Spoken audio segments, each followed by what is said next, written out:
Tiene el honor de recibir al doctor Tomás, junto con su directora regional de la Fundación Naumann, que somos juntos los organizadores de este evento. No creí que nos rebasara el espacio. La verdad me da muchísimo gusto ver a mucha gente aquí. Yo creo que este tema a los 20 años está despertando un interés es genuino y debe de ser así. Tenemos la presencia del doctor Alejandro Álvarez de nuestra casa de estudios aquí de la Facultad de Economía, quien va a comentar. Es conocido por todos aquí en la facultad, él es maestro desde hace muchísimos años, es profesor en la materia de Economía Mexicana y también de la División de Estudios de Posgrado de la Facultad de Economía en el área de Economía Internacional. Él desde el principio, desde las negociaciones, ha escrito y está estudiando el tema del Tratado de Libre Comercio de América del Norte. Entonces, la doctora va a presentar al doctor Tomás y en un momento ya vamos a dar inicio. Bienvenidos todos. Muy buenos días a todos ustedes, que agradezco mucho aquí la oportunidad de tener este evento juntos con ustedes.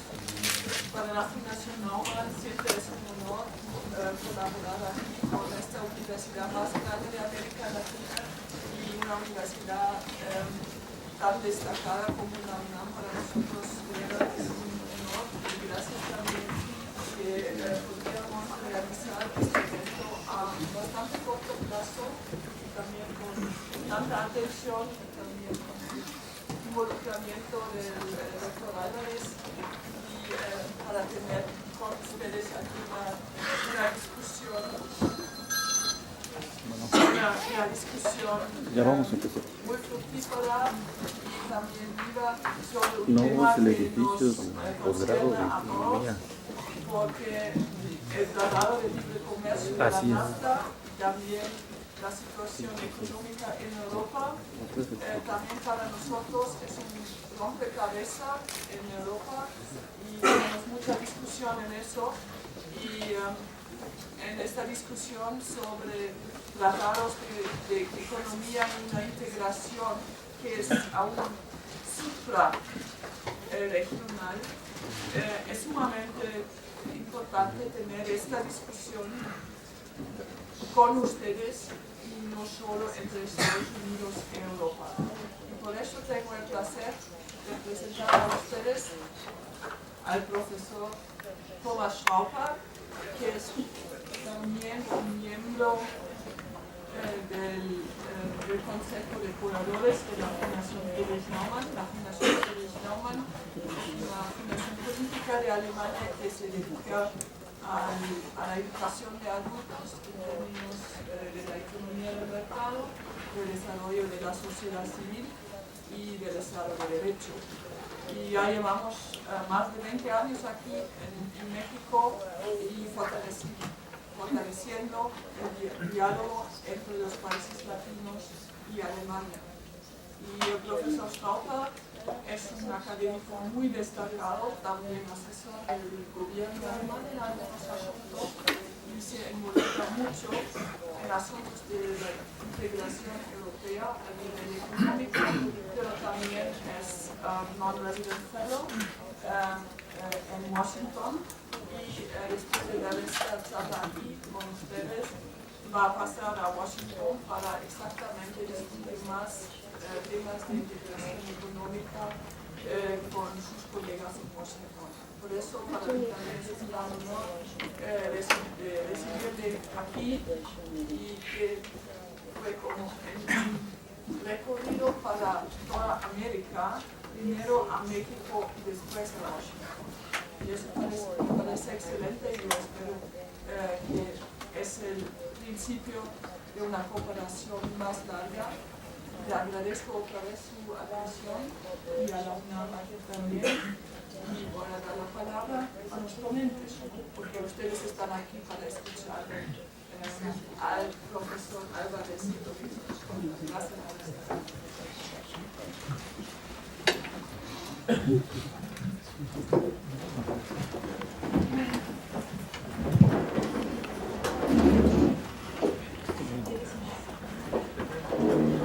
So, good morning to everybody, and thanks for having me. It's a pleasure to be here, and I'm very impressed about the audience and that there are not enough chairs here. It's quite a sign that you are really looking forward to what I'm going to present to you. So thanks for inviting me, having me here.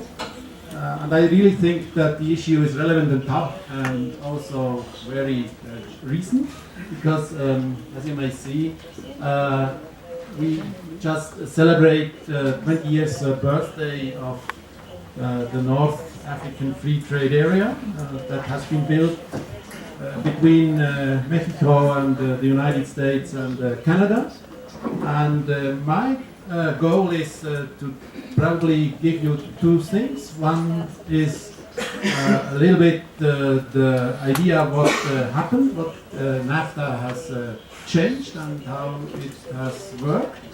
And then secondly, I will probably give you kind of perspective from Europe and how we look at NAFTA development, because I'm sure that you know much better than I do what is going on here in this area. So I thought it might be a good idea to just give you a kind of another evaluation, another judgment, a judgment that comes probably from a more European perspective. So just to say a few words about why I think that NAFTA has been a success, and you could see in the data of trade of the changes that after NAFTA has appeared, and you can see that the US trade with Mexico has increased by 5. That means that we have about a 5 times higher trade volume than 20 years ago, and this is almost twice. And the increase is almost twice as much as it is with the trade flows from the US with other areas of the world. So that shows you that there's a kind of over-proportional increase of trade. And of course, most of this over-proportional increase is somehow the consequence of having a kind of a free trade area with Mexico. And secondly, what you see that from the absolute figures in 2011, Mexico and America, that the trade flows have been between America and Canada and Mexico much larger than to the other so-called BRICS, emerging markets, Brazil, Russia, India, and China and Japan and South Korea together. So the absolute figures are quite impressive. So just to give you as a first glance the impression that it has changed a lot. The size has grown by a factor 5 compared to a factor 3 with other trade areas, and that the volume, the absolute numbers, the quantities are quite substantial. That's just to give you a glance to start with. My talk will have 4 sections. First, I will just remember you where the theory is behind the NAFTA. Why do we expect that NAFTA may be a good thing? What are the expectations from theory, from trade theory, from international economics? That's the first part of my talk. That I will give you a first, of course, only just to activate your memory, that you can combine what you already know with the facts of NAFTA. Secondly, and shortly, I will give you some more other data about NAFTA and its position in the world trade area. Then thirdly, that is probably the most interesting part for you, because all the other things you may already know. The third point is the research we are doing right now about the future of the global economy. And the message will be that probably NAFTA somehow competes with other liberalization issues like the WTO, the World Trade Organization, and that the question now is it a substitute or is it a complement? Does NAFTA somehow compete against other efforts to liberalize international trade, Or is it probably a first moving aspect that on NAFTA you get things you would not get within the WTO? I think this is probably the most important thing, also for Mexico, also for other emerging economies. If they are going to regionalize, if they are going to do things with their neighbors, they are not going to do with other countries. That probably this is from the first glance a benefit.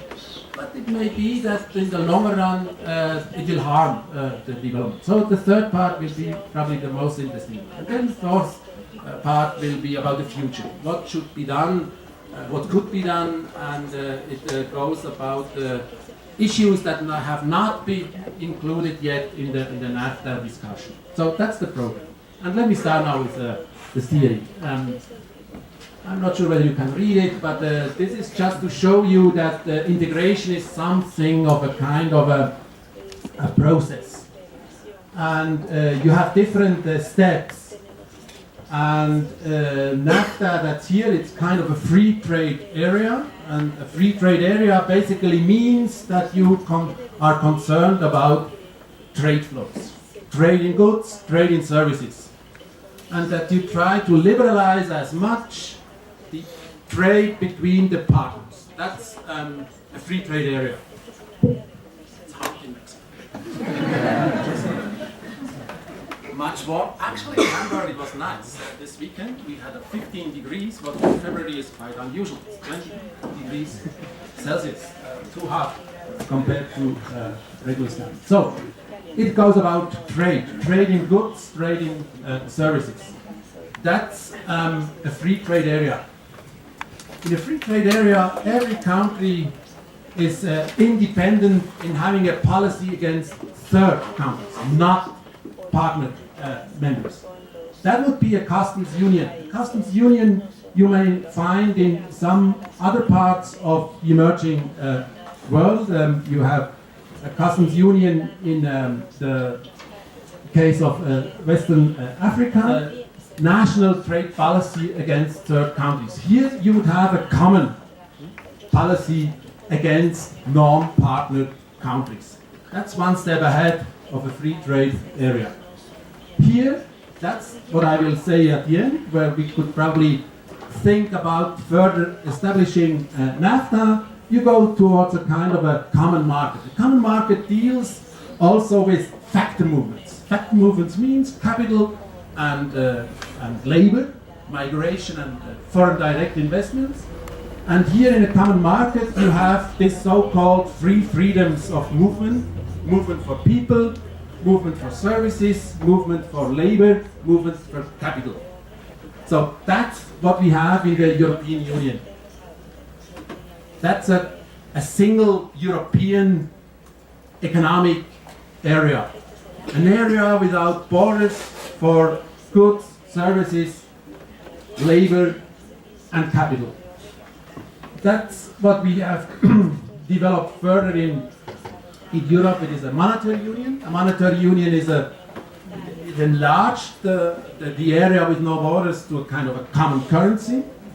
And then that's where we suffer right now in Europe. That's our problem in Europe, that we are a monetary union without a fiscal union, without having a common system of transfers from richer areas to poorer areas.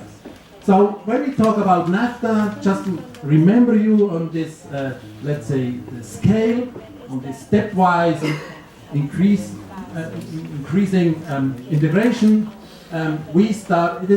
It is challenging, it is ambitious, but it is a first step, and many others have to be done before you get at least something like a common market. What is, let's say, from an economic perspective, the most promising integration form. Actually, if you have questions, don't hesitate to interrupt me, so that we can probably have a discussion already here. Just observe that we have plenty of time for discussion afterwards. If you do not understand, if I'm too, let's say, abstract or too quick, then don't hesitate to ask me questions. Is there a question for the moment? Not yet. You would like to have seats. I'm so sorry for for the students outside, why don't you just come in and sit down? There are chairs here, and then you can see what I see.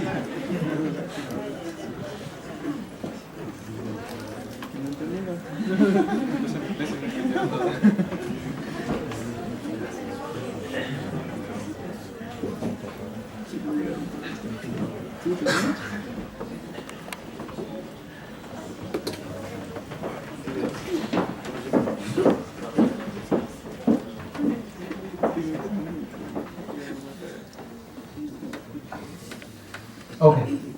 Next step, let's go to theory and ask what are the expected motives and let's say the determinants for building a kind of a free trade area. Basically and typically you have reasons like that there may be a positive impact on the allocation of factors on the on growth, that you may have a kind of a impact on the economy as a whole, that you may gain some efficiency by the fact that you may compete with others more intensively.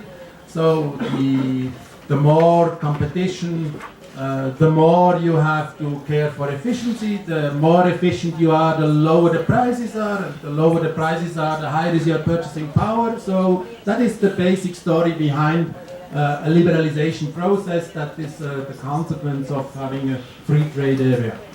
This is an interesting point. Probably in the longer run, innovation will be an important point. That by having a larger market, you have economies of scale, and if you have economies of scale, investments are more profitable, so you are going to invest, and if you are going to invest, you may probably have innovations by having a new machinery, a new appliance, a new kind of capital goods that may help you to produce your products. That is kind of economic reasons. There are other reasons that are more political. More political means that when you are going to trade or if you are going to negotiate with other areas outside the free trade area, a larger area may be more powerful to bring through their own interests. That a larger area, if you're a small country, not Mexico probably, take my country, Switzerland, a very small country. If you have to somehow negotiate with the big United States an issue about, let's say, the financial markets, if you have to control banks, then the US just says, if you don't play our game, you're out. So for a small country, it may be a good idea to have a bigger partner to get some more political power in the negotiation with other economies. Then it may be kind of a peace and stabilizing fact that maybe if you trade together, you will not fight together. That's the easy philosophy behind having a free trade area.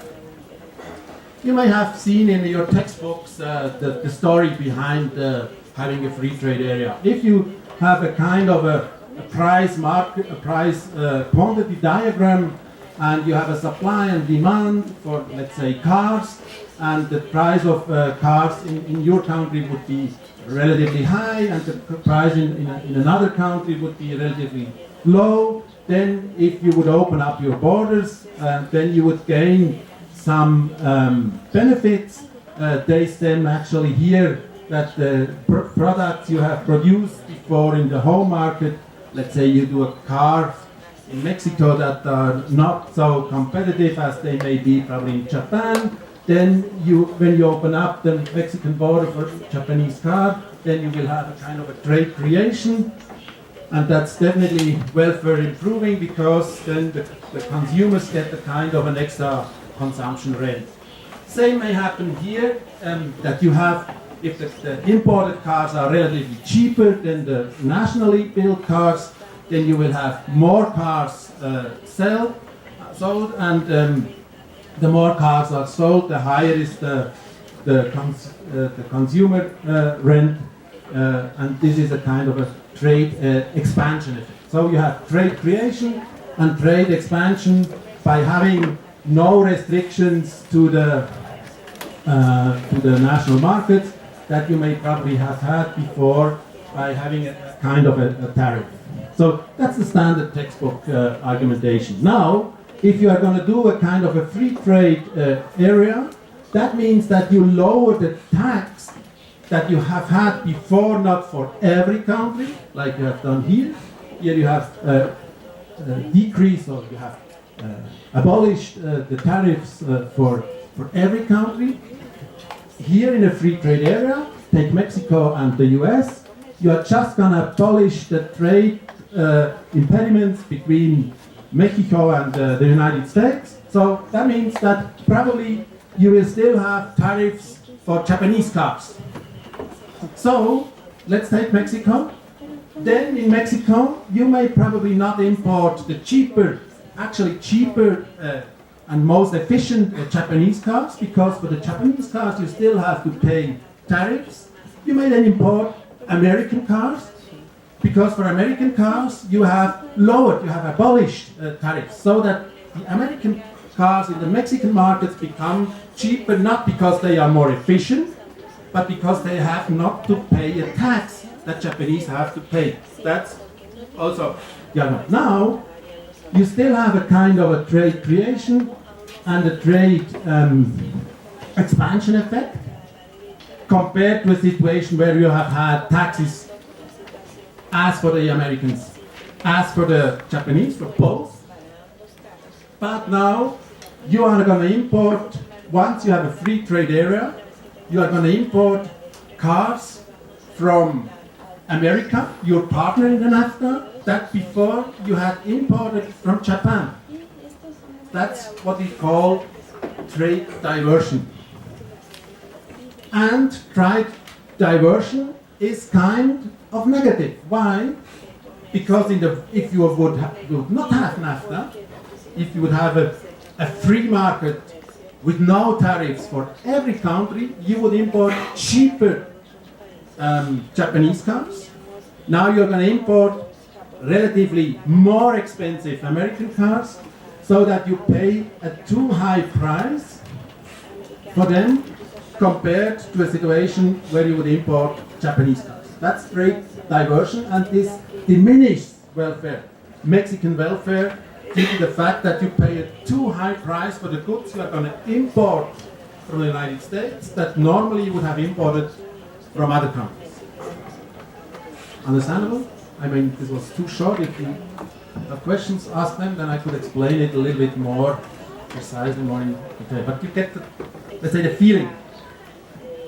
So you have two effects. You have a positive effect, still kind of a trade creation and trade expansion, that is lower. Then it is P and P are lower in the case of a free trade area compared to a situation with no tariffs at all. So, but you have still a positive impact, trade creation, trade expansion, but you have to recalculate, you have to compare this benefit against the loss of welfare by the fact that you have a kind of a loss here compared to a situation with no impediments to trade at all. That's a trade diversion. So that's the theory. So you have to keep in mind, it's not always positive to get with someone together. You as young people, you may know, once you have decided who you are going to marry, that's a decision for life, and you cannot switch so easily to someone else that may be probably more, I don't know, for you. You see? That's exactly the same. Once you are doing a marriage with the United States, that means that you are going to be more closer to them than to all the others, and if the others are becoming more attractive, it's not so easy to switch from the partner you have chosen to the one you may probably have chosen if you have a free selection again. That's the point. It's good, but it may be better to have a free choice sometimes. So, shortly some facts. How did NAFTA develop and how does this change the global pattern of trade. Let me just start with an overview. This is the world picture, the picture of the world trade flows over the last years, and you could go far beyond, and you could go far below the 2005 level. Let's say the last every year's last 3-4 periods, decades, you always had the fact that, let's say, the growth in trade flows has been much larger than the growth of the gross domestic product. That means, to translate this in let's say, words, that a larger and larger part of the production has been traded internationally. More and more production processes have become global. More and more of the values produced have been somehow related to the world economy. So economies have become more globalized, more international, more connected, more somehow related to each other. That's the first observation. The second observation is that new players have emerged. The so-called developing economies, the emerging economies, have catched up. They have also been included in this world economy, and this is especially true for the Southeast Asian economies, especially China. If you compare all the trade flows 1990 to 2010, the next slide will be 2010, and you take the regional distribution in percent to the total world trade flows, and the arrow and the size of the arrow gives you the importance of these trade flows, then you see that you have a transatlantic trade, you have a trade from Europe to Asia, and you have a trans-Pacific trade flows. These are the three main flows. You see that in the Americas, relatively little exchange of goods in the 1990s. As you may already have seen, this has increased a little bit in absolute figures, as I've shown you at the beginning, but in relative figures in 2011 now, it has even fallen behind the development of other areas. So that, let's say, the dynamics of internationally shared activities, of globalized activities, has been much stronger, let's say, in the transatlantic, trans-Pacific, or the European-Asian case. So, in a way, as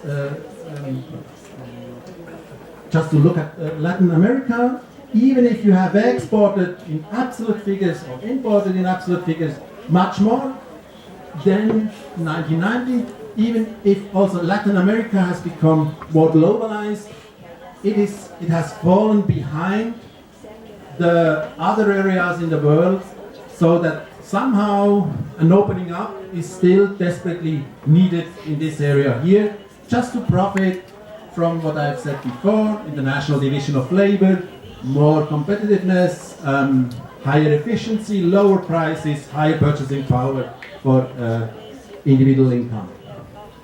So, NAFTA's trade in the world economy has risen, yes, true, but not the same as it has inclined in other world areas. What you can see is that the dark compared to the bright one is the dark one is the share of extra trade. That means from the NAFTA area to other areas of the world. The brown one is the trade in the intra-NAFTA trade. But you can see it is about 50-50. Half of the trade flows from the NAFTA goes abroad, about 50%, half of it is within the NAFTA area. And you can easily see that this is different, let's say, to the European case. that there you have a lot of movements to the other areas, and that let's say the imported factors, the internal factors are less important. Middle East, that's of course due to the raw material that they are exporting a lot of fuel, and Asia is about 50-50 again. I skip probably the pure data. Here you can just have the slides afterwards and then to check where the growth rates came from. And what you can easily see is that exports have increased faster than imports. That means that the trade balances have improved, that more and more the NAFTA and the Mexico have gained competitiveness against other areas in the world. How will be the future? And this includes now a forecast for the next 20 years from now, to 2035. And there are different scenarios. In a scenario where you have a still fast-growing globalization process, you see that the expectation is that NAFTA will even fall behind again, that you will not be able to keep track with the Asian areas. If globalization will pause, if it will somehow lose dynamics, what will be my argumentation in a minute, then of course, because then trade would not increase that fast as expected in the high scenario, then NAFTA would increase its share of the total world trade from 7 to 8%. What is not substantial, but at least not that let's say somehow pessimistic as it is in the other scenario. So the message from this data should tell you that yes, NAFTA has helped the countries to get somehow better integrated in the world economy, but due to the fact that other areas in the world have gone even faster, there was not really an increase in the shares of world trade in the last decades, and probably for NAFTA the future will not really change, that the other areas are more dynamic than the area here. Let me come to the third, the most important point now. What do we get out of theory and some empirical issues, and what should we probably analyze more precisely to get a kind of an insight what we may do politically? Whether we should go on with NAFTA, whether we should enlarge NAFTA, whether we should broaden the issues and the themes of NAFTA, or whether we should probably skip down and go another way. Let's look at the GDP growth in the last 2 or 3 years and the forecast for the next years. The black line is the world as a whole, and it shows about real GDP growth quarterly wise, that means compared to the year before, but in quarterly data. And you see that still the emerging economies are growing faster than the industrialized economies. But what you can see, and if you would go back to the years before the financial market crisis, that the speed of growth has declined in the emerging markets, that it is still a 5% growth, but this is not enough. I probably should have control for the population growth. If you take per capita data, then the difference between the emerging markets and the industrialized countries will become smaller. Why? Because you still have a growing population, still fastly growing population in most of the emerging economies, so that a lot of the growth in the aggregate somehow has to be used to feed more mouths to come, to feed more children and more people. So that makes at least 1 to 2% lower per capita growth than growth in the aggregate.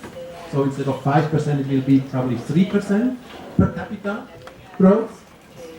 The inverse is true for the industrialized economies. There you have already shrinking population, so that this may probably even increase a little bit, not much, but a little bit, the per capita real GDP growth in this area.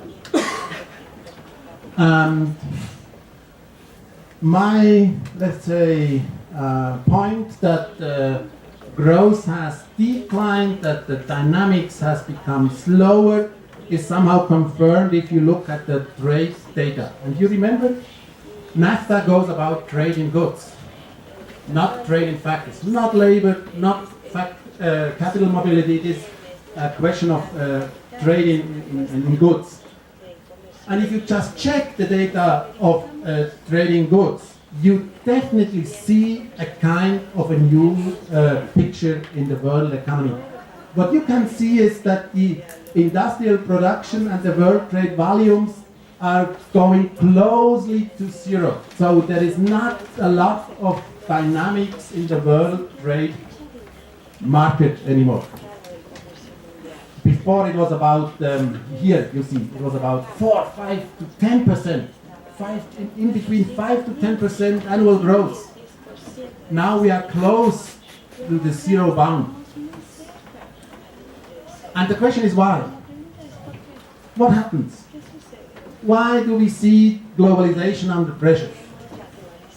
I have a few explanations, and I'm wondering about whether we could discuss them later after my presentation, because you are more concerned and you're more in whether I'm right or wrong with my hypothesis.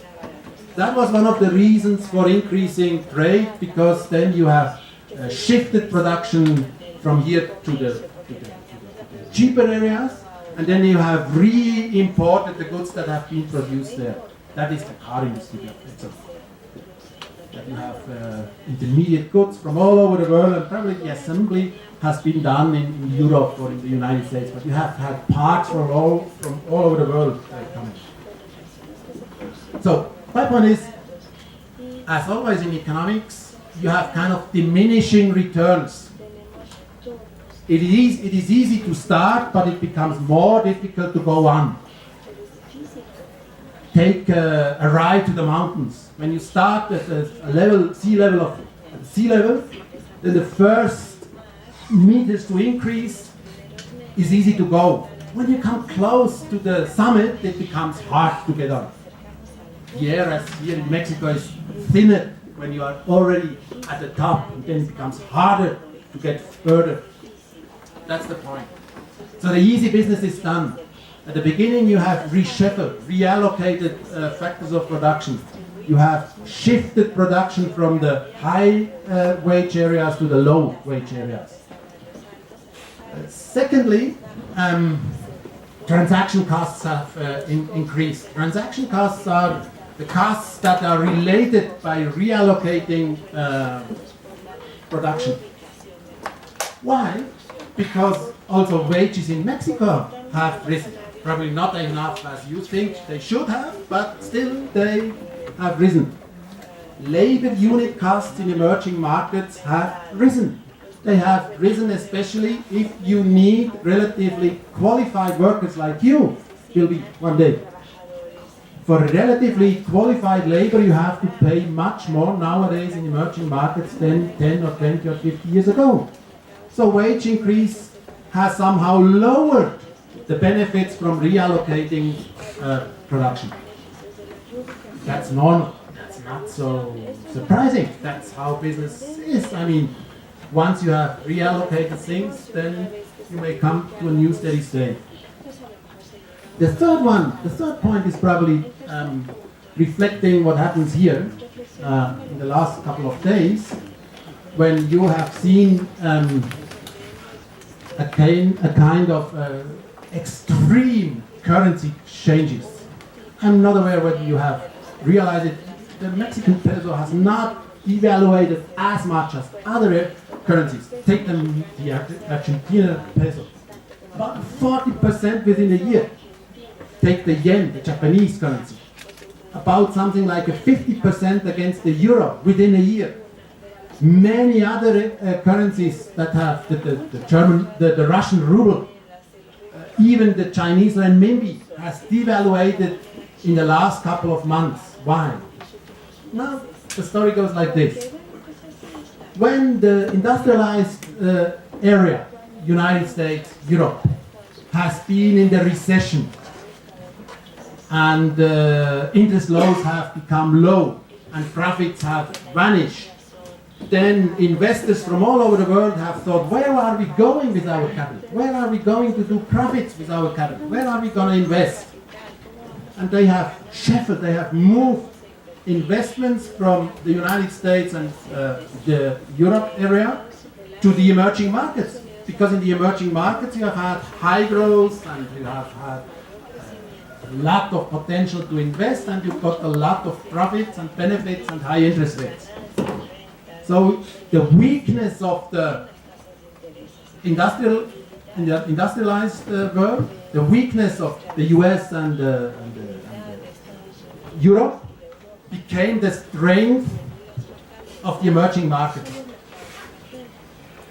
Now, since probably a year or so, things have changed. America's economy has recovered.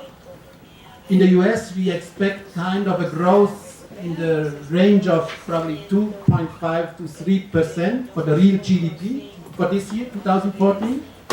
So investors think, wow, we have to be there. A growth of 3% means that there is a lot of opportunity to invest. So they bring back their money from the emerging economies to the US. Even in Europe, we have a slight slow growth, so they bring money back from other areas, emerging markets, to Europe. What does this mean? That means that these areas, emerging economies, Argentina, Indonesia, Tunisia, Thailand, other areas, they lose. Turkey was a good example. Turkey loses a lot of capital that flows from Turkey back to Europe. And so if you lose capital, immediately investors will think there is a kind of a problem. The money, the currency will devaluate. That means that they are also going to reshuffle their investments. So it becomes kind of a self-fulfilling prophecy. And at the end, you have exactly what we have seen, devaluation of many currencies in the world. And as a consequence, let's take Turkey. They had to increase their interest rates from 4 to 10% within a week.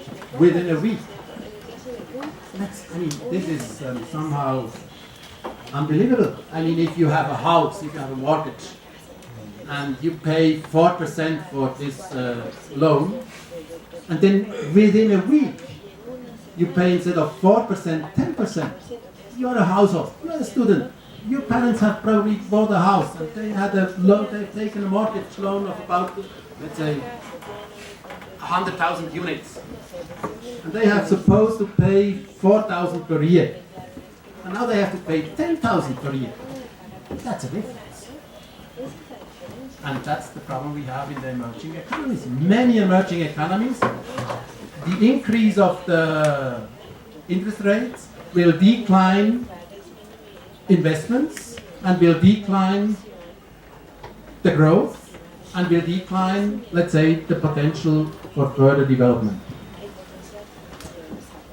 So what does this mean? If you have a problem at home, you start to become kind of protectionist. That's what The Economist has just said on his cover a couple of months ago. The gated globe. You see, they restart to build fences, iron walls around their national economies just to protect them from the outflow of capital or the inflow of goods that may compete local production. And that's what we see in the world economy. A renaissance, a comeback of protectionism, of national thinking, of national conservatism all over the world. They restart to build gates, walls, fences around their national economies. The currency is one, and other instruments are others. So what does this mean for the WTO? For the WTO, it means that there is only very, very slow progress. They have started the discussions about opening up markets, national markets, 10 years ago. And they have finished last November by just having a tiny, tiny progress, almost no progress. I mean, this was just ridiculous. After 10 years of negotiation, you just decide to go on. That's basically all they have decided. That they will not stop, that they will go on. And on and on, and another 10 years. And I think that such a negotiation construct is done. It's over. It's not timely anymore. It is not feasible to negotiate trade issues in a surrounding, in a group of 150 or 200 states or so. And every single state, that's WTO principle. The concept of WTO is every single country has one vote. Every country has the same power. Every country is of the same importance. Doesn't matter whether you are the United States or whether you are Rwanda in Africa. You both have the same power in the WTO process. And you have to vote unanimity. That means there is no single vote against. If there is one single vote against a change, then there is no change. That's a veto process. What have they done? Then they have thought, okay, we know veto is very hard to overcome. We try to pay you. If you agree, even if it's not in your interest, then we give you money that you agree that we could go on. They did it with India. India, you know, it will be the largest population all over the world, larger than China, 1.5 billion people. They would all like to eat, of course. So the Indian agriculture is absolutely basic for this huge amount of people. So they have to make sure that they get enough food for their population, that they do not become dependent from the US market or from the world market to import grain or food or rice or whatever, maize. So they said, no, not with us. We do not agree on further liberalization processes. Then they said, okay, we will agree to go a little bit further if you pay us, if you give us other compensation. And so they brought in India in the very last minute of the negotiation process. And now it becomes easy for economists to know what will happen in the future. This case has set the price. And next time when Mexico will have a problem, or Switzerland will have a problem, Germany will have a problem, and they do not agree, then they say, we do not agree. We are not in favor of having more liberalization if you are not going to pay us, if you are not going to compensate us. Universal concept of liberalizing trade is not feasible anymore. The last point is interesting. That's the one we are researching in Washington this week. You may probably have heard about this very influential book by Huntington about the clash of civilization. The question is, can we discuss, can we negotiate, can we find a kind of a common idea of what should be the future of our world? Can can Mexicans with Americans and Europeans find a common agreement where we should go in the development of the world, of our livings? And Huntington says it is probably too difficult to find a kind of a common solution if the civilization, the norms, the values, the standards, what is justified here and unjustified there, what we think is fair here and what we think is unfair there, that you can find a common basis. So that leads to this kind of return to regionalism that we have seen with NAFTA. That was the starting point of NAFTA probably. That the basic ideology behind NAFTA is that it may be a little easier to find a compromise between Mexico, United States, Canada, to find a kind of a common basis, because they are neighbors, they are all in the same boat in a way, that they have the same things, the same interests, that they may probably speak more or less common languages, or that at least you have a knowledge of another language, so that it may be easier to build a small regional, let's say, engine of liberalization than to have the whole world in the same process. And that leads me to the last thought. Nowadays we have NAFTA for 20 years. NAFTA has played very well over the last 20 years, as I've shown you. But what we can see in the world economy is a shift of power. I have shown you very few figures about that. And what we can see is that it is no longer a question of smaller countries, it has become a question of bigger countries. All that counts is US and China. These are the two blocks, these are the two leading economies of this beginning of the 21st century. And the question is then, how do we deal in a world with two hegemons, with two so strong nations like China and United States? The Europeans have decided. The Europeans have said, okay, we see that Europe is too small to have a chance to become a third pole in this world economy. We go together with the Americans.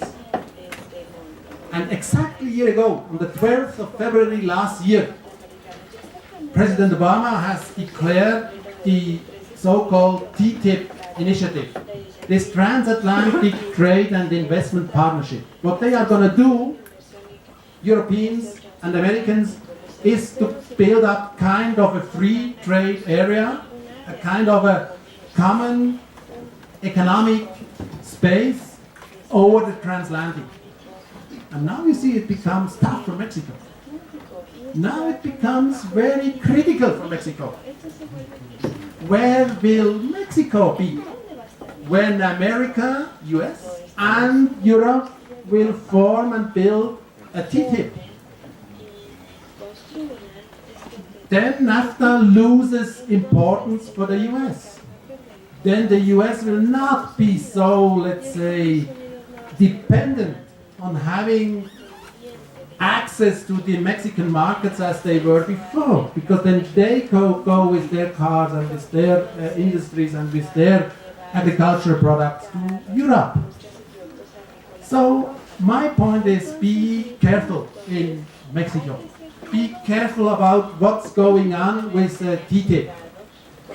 Because TTIP is not a complement, it will become a substitute for NAFTA. Probably not in the political sense, but in the economic sense. Probably not that they will give up NAFTA, but that NAFTA will not play the important role it has played the last 20 years in the future. So that leads me to the last point. What could be discussed, what should we discuss later, in 10 minutes or so, probably within this group? Yes, it has been a successful start. The past was perfect, but as you know, that's simple, the future will not be the same as it was in the past. There will be other issues to become much more important. One is foreign direct investment. That's why it is called transatlantic trade and investment partnership. You remember what I have shown you at the very beginning? A free trade area normally goes about trade. Then in the third section of my presentation I said trade loses dynamics.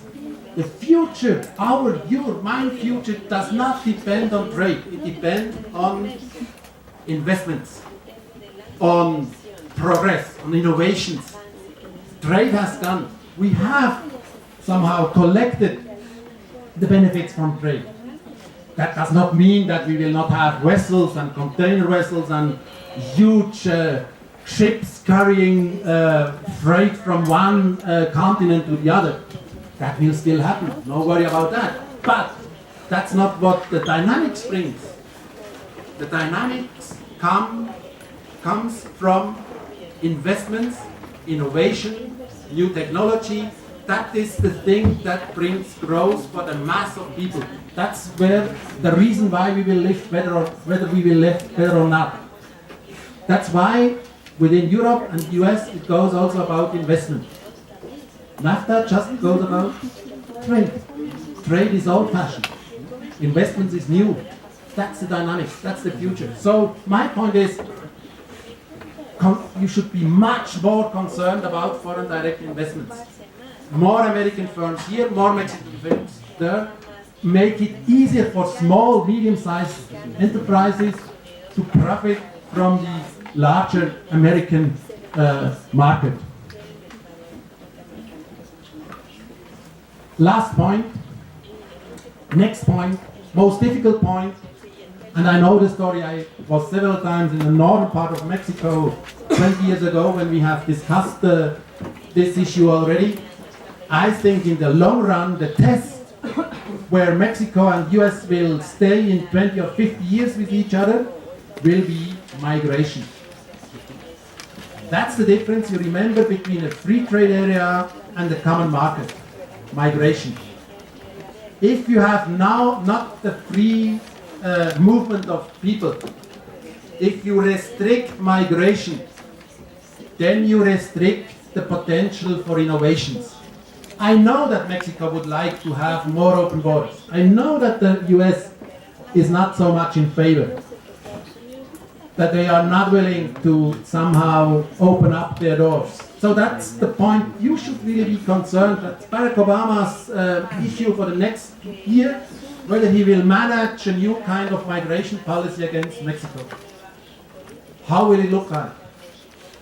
And the final slide is, of course, there is an asymmetry. Mexico would like to keep you as the most brilliant young people here, because you are needed here to develop the country here. You may go to the US because macroeconomically it may be a good idea to go where the higher wages are. So, you would be invited to go to the US. That's the same in Europe. Europe would like to get the most qualified of you, but not the lower qualified of you.